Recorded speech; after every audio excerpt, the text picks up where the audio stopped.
माझ्या मैत्रिणीच्या घरी मी कैरीची कढी खाऊन बघितली आणि त्याच्यानंतर मी म्हटलं की आता आपण आस्वाद रेसिपीजवरती ही कैरीची कढी नक्की दाखवायलाच हवी. खूप अप्रतिम चवीची बनते आणि याचा आस्वाद खूप सुंदर अशा भाताबरोबर, वाफळलेल्या भाताबरोबर ही गरमागरम कढी आपण बनवलेली आहे आज आणि ही मी टेस्ट करून सांगतेय कशी झाली आहे ती. आहा, खूपच मस्त झालेली आहे. एक नंबर. नक्की बनवून बघा. आता आपण रेसिपीला सुरुवात करूयात. साहित्य अगदी मोजकं आहे, तुम्ही इथे बघू शकता.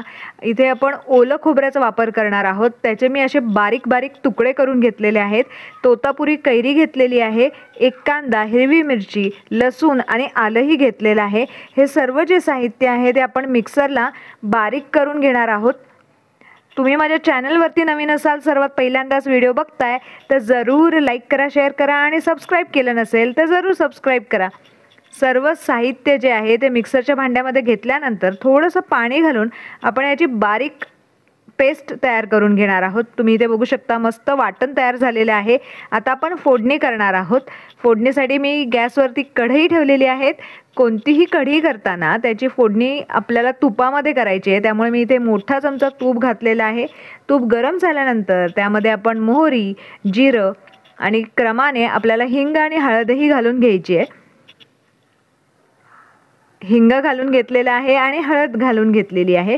फ्रेश असा कढीपत्ता आपण यामध्ये घालणार आहोत. त्याच्यानंतर आपल्याला 4 ते 5 लसणाच्या पाकळ्या बारीक चिरून यामध्ये घालून घ्यायच्यात. आपण वाटणामध्ये सुद्धा लसूण घातलाय, पण असा जर फोडणीमध्ये घातला तर त्याचा स्वाद आणखीनच छान येतो.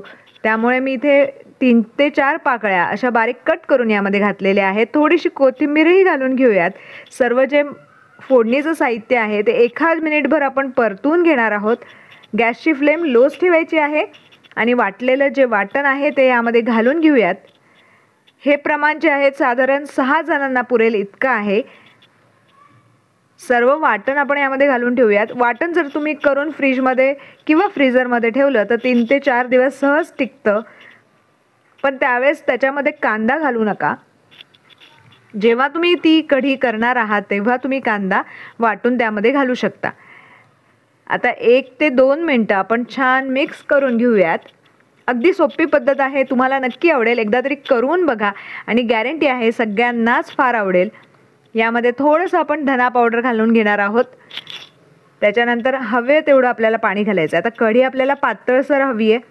तुम्ही इथे बघू शकता थोडंसं घट्ट झालेलं आहे, त्यामुळे 1 ग्लास मी अजून पाणी यामध्ये घालणार आहे.